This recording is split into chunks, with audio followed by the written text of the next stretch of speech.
There's a strange habit many of us carry. We keep pushing our lives into a tomorrow that never comes. We say, "I'll study later. I'll start working on my dream next week. I'll change my life someday."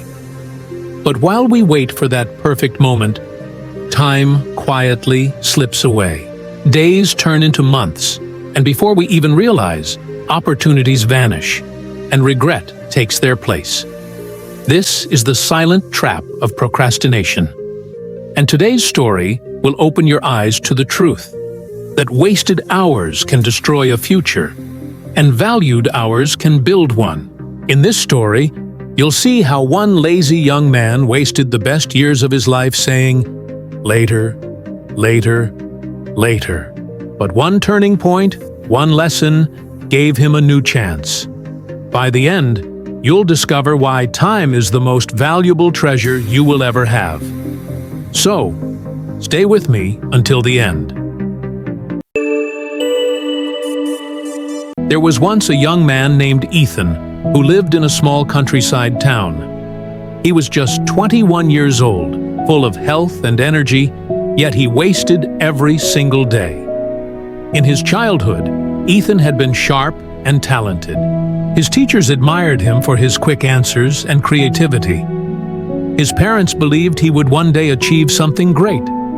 But as he grew older, laziness and carelessness became his daily companions. His mornings always started late. While neighbors went off to work or school, Ethan would still be asleep, curled under his blanket, dreaming away valuable hours. His mother's voice often broke the silence.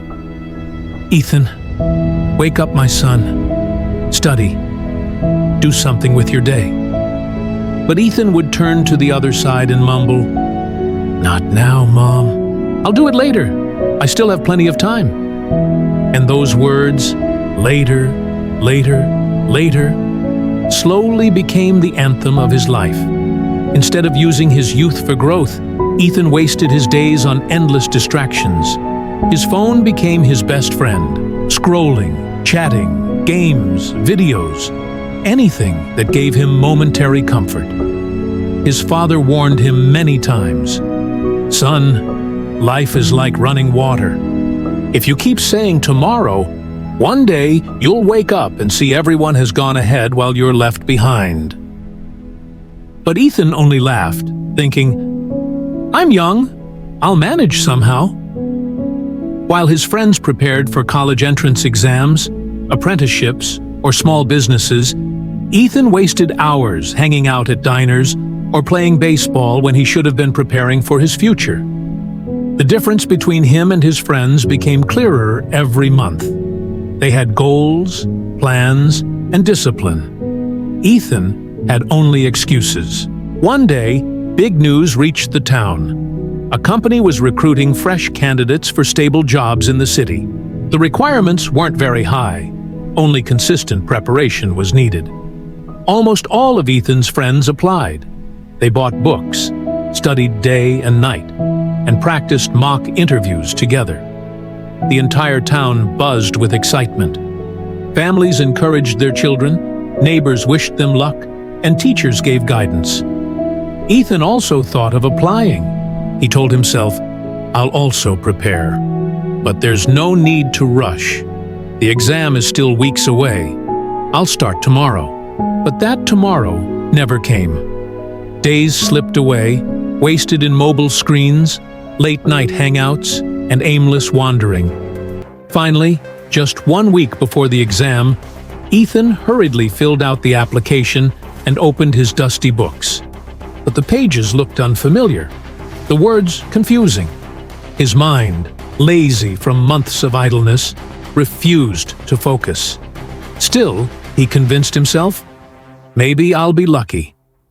But when he sat in the exam hall, his confidence collapsed. The questions looked like riddles. His hands trembled, his eyes blurred with regret. For the first time, he understood. Preparation cannot be borrowed at the last minute. On result day, the entire town celebrated. Many young men had been selected, and even those weaker than Ethan succeeded because they had worked hard. But Ethan's name was not there. His heart sank. That night, he lay awake staring at the ceiling. He recalled his father's words. He remembered his mother's disappointed eyes. Deep down, he knew the truth. It wasn't fate, it wasn't luck. It was his own wasted time. Ethan had an uncle's friend who lived in the nearby city. His name was Mr. Williams. People often spoke about him with respect. Once a poor laborer, Mr. Williams had built a successful business through hard work and discipline. Desperate for answers, Ethan decided to visit him. When he arrived, he found Mr. Williams sitting in his garden, watering plants with calm hands. "Hello, Uncle," Ethan greeted nervously. Mr. Williams looked up, smiled, and said, "Hello, Ethan. I know who you are. Come, sit." For a while, Ethan stayed silent. Then, with a broken voice, he said, "Uncle, I feel like a failure.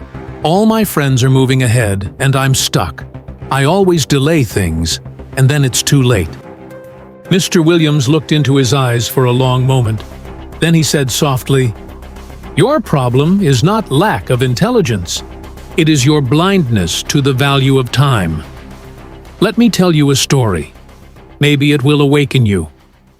Long ago, in another town, there lived a careless man who complained that life gave him no chance.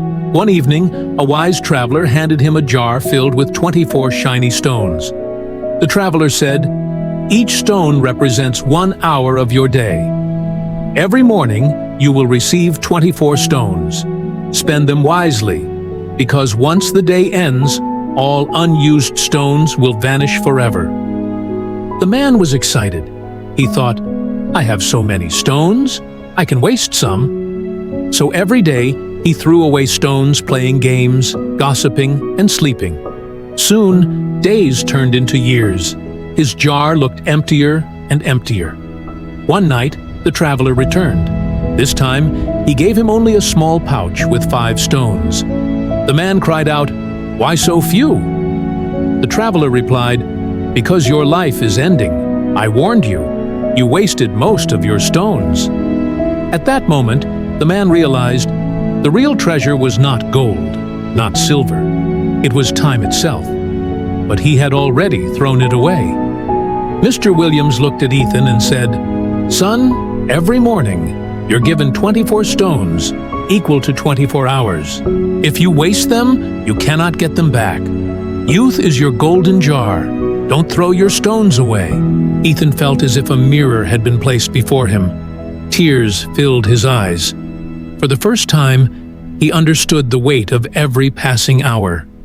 He whispered, "Uncle, I want to change, and I want to start now." From the very next day, Ethan changed his habits. He woke up early, created a timetable, studied regularly, limited his phone usage, and avoided wasting hours in gossip. At first, it felt impossible. His friends teased him. "Since when did you become so serious? Come, relax a little." But Ethan had learned his lesson. He politely refused distractions and stayed committed to his plan. The first few weeks were tough. His body resisted the new routine, his mind screamed for comfort, but he pushed through. He began to notice small victories, completing a chapter on time, helping his dad with chores, seeing his mom's proud smile. These little moments gave him energy. As months passed, he grew disciplined, sharper, and more confident. His teachers noticed the change. His friends respected him again. 1 year later, when the company recruitment exams opened again, Ethan was not the same person. This time, he walked into the exam hall with steady confidence. He answered calmly, remembering everything he had prepared. And when the results came, his name was among the selected. Not just selected, he was at the top of the list. Ethan's eyes filled with gratitude. He finally understood. Time is life's greatest treasure. Once wasted, it never returns. Dear friends, Maybe you too are holding a jar of stones right now. You have the same 24 hours as the most successful people in the world. The difference is only in how you use them. Don't wait for tomorrow. Don't waste today, because today is your treasure. Start now. Remember that your time is your life. Protect it. Value it. Live it. If this story touched your heart, share it with someone who also needs this reminder. And if you want to hear more motivational stories like this every day, subscribe to our channel and press the bell icon.